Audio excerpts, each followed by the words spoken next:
ಮನಮೋಹನ್ ಸಿಂಗ್ ಇದ್ದಕ್ಕಿಂತ ಈಗ ಹೇಗೆ ಮುಂದುವರೆದಿದ್ದೀರಿ ಅನ್ನೋದ್ರ ಬಗ್ಗೆ ನಾವು ಹೇಳ್ತಾ ಇದ್ದೀರಿ. ಒಂದು ಬೆಲೆ ಏರಿಕೆ ಬಗ್ಗೆನೆ ಅವತ್ತು ಬಲ್ಬ್ಗಳು, ಎಲ್ ಇ ಡಿ ಬಲ್ಬ್ಗಳು 450 ರೂಪಾಯಿ ಇತ್ತು. ಇವ್ರು ಬೆಲೆ ಏರಿಕೆ ಆಗಿದೆ ಅಂತಾರಲ್ಲ, 450 ಇತ್ತು. ಈಗ ಅದು 70 ರೂಪಾಯಿ ಸಿಗ್ತಾ ಇದೆ.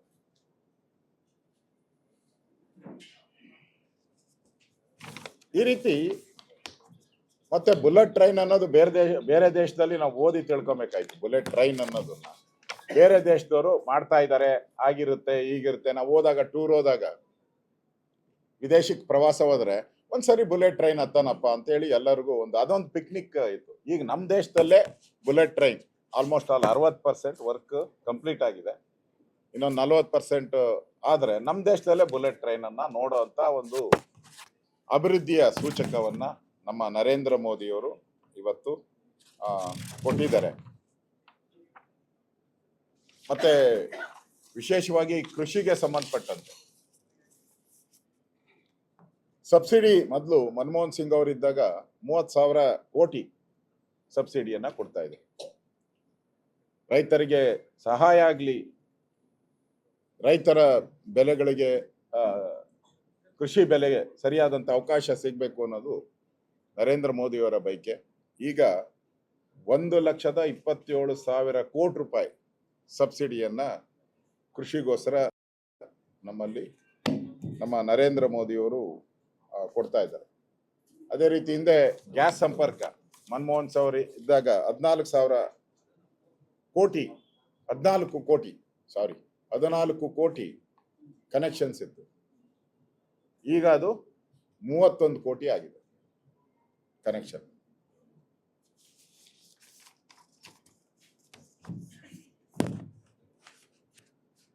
ಕಳೆದ 11 ವರ್ಷದಲ್ಲಿ 4 ಕೋಟಿ ಮನೆಗಳನ್ನ ನಿರ್ಮಾಣ ಕೇಂದ್ರ ಸರ್ಕಾರ ಮಾಡಿದೆ. 4 ಕೋಟಿ.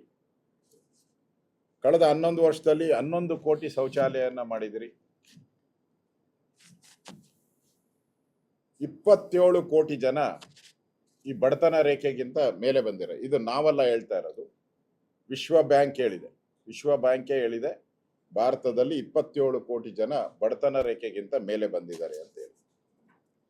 ಇನ್ನು ನಕ್ಸಲ್ ಚಟುವಟಿಕೆ ಮೊನ್ನೆನೂ ಕೂಡ ನಮ್ಮ ಹೋಮ್ ಮಿನಿಸ್ಟರ್ ಹೇಳಿದ್ದಾರೆ, ಝೀರೋ ಮಾಡ್ತೀರಿ ಇದನ್ನ, ನಕ್ಸಲ್ ಚಟುವಟಿಕೆಯನ್ನ ನಮ್ಮ ದೇಶದಲ್ಲಿ ಝೀರೋ ಆಗುತ್ತೆ. ನೋಡ್ತಾ ಇದ್ದೀರಿ ನಾವು, ಬೇರೆ ಬೇರೆ ಕಡೆ ಆದಾಗ ಅಟ್ಯಾಕ್ ಆಗಿ 10 ಜನ ಸತ್ರು, 20 ಜನ ಸತ್ರು ಸೈನಿಕರು ಅಂತ ಹೇಳಿ ಬರ್ತಾ ಇತ್ತು. ಈಗ ಅದನ್ನ ಝೀರೋ ಮಾಡ್ತೀನಿ ಅಂತ ನಮ್ಮ ಹೋಮ್ ಮಿನಿಸ್ಟರ್ ಹೇಳಿದ್ದಾರೆ. ಮತ್ತೆ ಇದು ಕೂಡ ದೇಶದ ಅಭಿವೃದ್ಧಿಗೆ ಬಹಳ ಇಂಪಾರ್ಟೆಂಟ್. ನಕ್ಸಲ್ ಚಟುವಟಿಕೆನ ಆಗ್ತಾ ಇರೋದ್ರಿಂದ ಅಭಿವೃದ್ಧಿ ಕುಂಠಿತ ಆಗ್ತದೆ. ಕಾಂಗ್ರೆಸ್ ಅವರು ಯಾವತ್ತೂ ನಕ್ಸಲ್ ಅನ್ನ ಮಟ್ಟ ಆಗ್ತೀರಿ ಅಂತ ಹೇಳಲೇ ಇಲ್ಲ. ಅವ್ರನ್ನ ಕೆಲವು ಬಾರಿ ನಗರ ನಕ್ಸಲರು ಅಂತ, ಯಾಕಂದ್ರೆ ಇವರೆಲ್ಲ ಸಪೋರ್ಟ್ ಇದ್ರು, ನಗರ ನಕ್ಸಲರೆಲ್ಲ ಕಾಂಗ್ರೆಸ್ಗೆ ಬೆಂಬಲವಾಗಿತ್ತು. ಸೊ ಅದನ್ನ ಮಟ್ಟ ಹಾಕುವಂತ ಒಂದು ವ್ಯವಸ್ಥೆ ಇವತ್ತು ನಮ್ಮ ಗೃಹ ಸಚಿವರು ಅಮಿತ್ ಶಾ ಜಿ ಅವರು ಮಾಡ್ತಾ ಇದ್ದಾರೆ. ಇನ್ನು ಡಿಫೆನ್ಸ್ ಇರ್ಬೋದು, ಡಿಫೆನ್ಸ್ ಅಲ್ಲೂ ಕೂಡ ನಾವೆಲ್ಲ ಇಂಪೋರ್ಟ್ ಮಾಡ್ಕೊಂತ ಇದ್ರಿ. ಈಗ ಡಿಫೆನ್ಸ್ ಅಲ್ಲೂ ಕೂಡ ಮೊದಲು 600 ಕೋಟಿ ರಫ್ತು ಆಗ್ತಾ ಇತ್ತು. ಈಗ ಅದು 25,000 ಕೋಟಿಯಷ್ಟು ರಫ್ತನ್ನ ನಾವು ಇವತ್ತು ಮಾಡ್ತಾ ಇದ್ರಿ.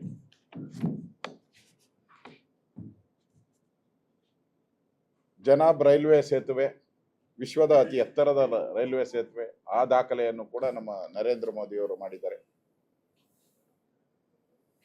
ಅಟಲ್ ಟನಲ್, ವಿಶ್ವದ ಅತಿ ದೊಡ್ಡ ಸುರಂಗ ಮಾರ್ಗ, ಅದು ಕೂಡ ನಮ್ಮ ನರೇಂದ್ರ ಮೋದಿಯವರ ಬಿಜೆಪಿಯ ಕಾಲದಲ್ಲಿ ಆಗಿರುವಂಥದ್ದು. ಹುಬ್ಬಳ್ಳಿಯ ರೈಲ್ವೆ ಪ್ಲಾಟ್ಫಾರ್ಮ್, ವಿಶ್ವದ ಅತಿ ಉದ್ದದ ಪ್ಲಾಟ್ಫಾರ್ಮ್ ಅನ್ನು ಕೂಡ ನಾವು ಮಾಡಿದಿರಿ. ಹೀಗೆ ನರೇಂದ್ರ ಮೋದಿಯವರು ಇವತ್ತು ವಿಶ್ವ ನಾಯಕರಾಗಿದ್ದಾರೆ. ಭಾರತ ಇವತ್ತು ವಿಶ್ವದ ಸಾಲಿನಲ್ಲಿ ನಿಲ್ಲುವಂತ ಒಂದು ವ್ಯವಸ್ಥೆ, ಅಂದ್ರೆ ಯಾವುದೇ ಸಂದರ್ಭ ಬಂದಾಗ, ವಿಶ್ವದಲ್ಲಿ ಚರ್ಚೆಗಳು ಬಂದಾಗ ನಮ್ಮ ದೇಶಕ್ಕೆ ಪ್ರಾಮುಖ್ಯತೆ ಇವತ್ತು ಸಿಗ್ತಾ ಇದೆ. ಮೊದಲು ಅದನ್ನ ಇರಲಿಲ್ಲ. ಇವತ್ತು ಯಾವುದೇ ಪ್ರಪಂಚದ ಚರ್ಚೆಗಳು ಬಂದಾಗ ಸಂದರ್ಭಗಳು ಬಂದಾಗ, ಯುದ್ಧಗಳು ಬಂದಾಗ ನಮ್ಮನ್ನ ಗಣನೆಗೆ ತೆಗೆದುಕೊಳ್ತಾ ಇಲ್ಲ. ಇವತ್ತು ಭಾರತ ಒಂದು ಸದೃಢ ದೇಶವಾಗಿ ಹೊರಹೊಮ್ಮಿದೆ. ಅದಕ್ಕೆ ಕಾರಣ ಅಂತ ಹೇಳಿದ್ರೆ ಬಿಜೆಪಿ ಸರ್ಕಾರ, 11 ವರ್ಷದ ನರೇಂದ್ರ ಮೋದಿಯವರ ಸರ್ಕಾರ. ಇವತ್ತು ಇಡೀ ದೇಶವನ್ನ ಮುನ್ನಡೆಸ್ತಾ ಇರ್ತಕ್ಕಂಥ ನರೇಂದ್ರ ಮೋದಿಯವರು ಎಲ್ಲ ಈಶಾನ್ಯ ರಾಜ್ಯಗಳಲ್ಲೂ ಅಷ್ಟೇ. ಈಶಾನ್ಯ ರಾಜ್ಯ ಅಂತ ಹೇಳಿದ್ರೆ ಅಭಿವೃದ್ಧಿನೇ ಇರ್ತಾ ಇರಲ್ಲ ಈಶಾನ್ಯ ರಾಜ್ಯಗಳಲ್ಲಿ. ಇವತ್ತು ಈಶಾನ್ಯ ರಾಜ್ಯಗಳಲ್ಲೂ ದೊಡ್ಡ ದೊಡ್ಡ ಅಭಿವೃದ್ಧಿ ಕಾರ್ಯಗಳನ್ನ ಮಾಡಿದ್ದಾರೆ. ಮತ್ತೆ ಕಾಶ್ಮೀರ ನಮ್ದಲ್ಲ ಅಂತೇಳಿ ಒಂಥರ ಇಂಡೈರೆಕ್ಟ್ ಆಗಿ ಕಾಂಗ್ರೆಸ್ ಸಪೋರ್ಟ್ ಮಾಡ್ತಾ ಇತ್ತು. ಕಾಶ್ಮೀರ ಬಿಟ್ಬಿಟ್ರೆ ಏನು ಅನ್ನೋ ಮನಸ್ಥಿತಿಗೆ ನಮ್ಮ ಜನಗಳನ್ನ, ಇಡೀ ದೇಶದ ಜನಗಳನ್ನ ಒಂದು ಮನಸ್ಥಿತಿ, ಯಾಕಪ್ಪ ಅದಕ್ಕೋಸ್ಕರ ಇಷ್ಟೊಂದು ದುಡ್ಡು ಖರ್ಚು ಮಾಡಬೇಕು, ಕಾಶ್ಮೀರನ ಬಿಟ್ಟೇ ಬಿಡೋಣ ಅನ್ನೋ ಮನಸ್ಥಿತಿಗೆ ಈ ಕಾಂಗ್ರೆಸ್ ಅವ್ರು ತಂದಿದ್ರು. ಇವತ್ತು ಕಾಶ್ಮೀರ ನಮ್ಮದು 370 ಆರ್ಟಿಕಲ್ ಅನ್ನ ತೆಗೆದಾಕದ್ಮೇಲೆ ಕಾಶ್ಮೀರ ನಮ್ಮದು ಅಂತ ಬಂದಿದೆ. ಮೊನ್ನೆನೂ ನೋಡಿದಿರ ಈ ಘಟನೆ ಆದಾಗ ಇಡೀ ಕಾಶ್ಮೀರದಲ್ಲಿ ರ್ಯಾಲಿಗಳಾಗಿದೆ, ಭಾರತದ ಪರವಾಗಿ ರ್ಯಾಲಿ ಆಗಿದೆ. ಅಲ್ಲಿರುವಂತ ಮುಸ್ಲಿಂ ಜನಾಂಗನೂ ಕೂಡ ಪಾಕಿಸ್ತಾನವನ್ನ ವಿರೋಧ ಮಾಡುವಂತ ಸ್ಥಿತಿ. ಯಾಕೆ ಅಂತ ಹೇಳಿದ್ರೆ ನಾನು ಕೂಡ ಅಲ್ಲಿ ಹೋಗಿದ್ದೆ. ಅಲ್ಲಿ ನಡೀತಾ ಇರುವಂತ ಅಭಿವೃದ್ಧಿ ಕಾರ್ಯ, ಅಲ್ಲಿ ಪ್ರತಿಯೊಬ್ಬರಿಗೂ ಆದಾಯ ಬರೋ ರೀತಿ ಇವತ್ತು ನರೇಂದ್ರ ಮೋದಿ ಮಾಡಿದ್ದಾರೆ. ಯಾವ ಭಯೋತ್ಪಾದನಾ ಚಟುವಟಿಕೆಯಿಂದ ಅಲ್ಲಿ ಟೂರಿಸಮೇ ಹಾಳಾಗೋಟೋಯ್ತು.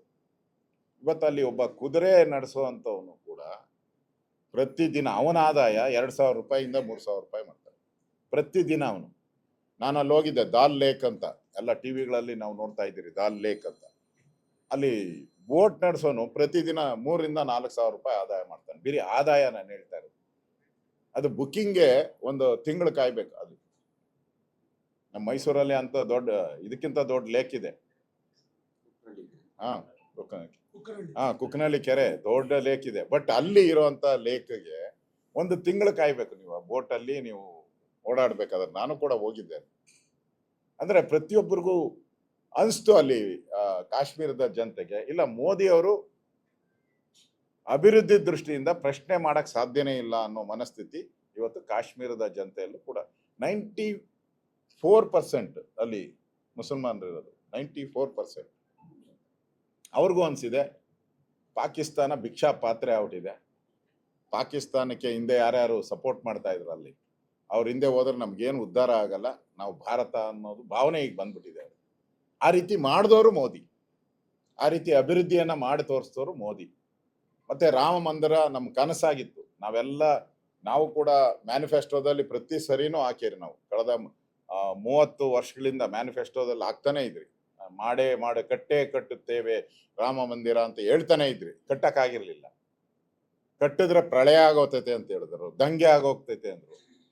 ಏನ್ ದಂಗೆನೂ ಇಲ್ಲ, ಪ್ರಳಯನೂ. ಇಡೀ ದೇಶದ ಎಲ್ಲರೂ ಕೂಡ ಆ ಒಂದು ಇನಾಗ್ರೇಷನ್ ಅಲ್ಲಿ ಎಲ್ಲ ಸಿನಿಮಾ ಕಲಾವಿದರಿರ್ಬೋದು, ಆರ್ಟಿಸ್ಟ್ಗಳಿರ್ಬೋದು, ರಾಜಕಾರಣಿಗಳಿರ್ಬೋದು, ಕೆಲವರು ಕಾಂಗ್ರೆಸ್ಸಿನ ಆದೇಶವನ್ನ ಧಿಕ್ಕರಿಸಿ, ಖರ್ಗೆ ಅವರ ಆದೇಶವನ್ನ ಧಿಕ್ಕರಿಸಿ ಬಹಳಷ್ಟು ಜನ ಅಲ್ಲಿ ಮುಖ್ಯಮಂತ್ರಿಗಳಿರ್ಬೋದು, ಮಂತ್ರಿಗಳಿರ್ಬೋದು ಆ ಒಂದು ಅಯೋಧ್ಯೆಗೆ ಭೇಟಿ ನೀಡಿರೋದನ್ನ ನೋಡಿದಿರಿ.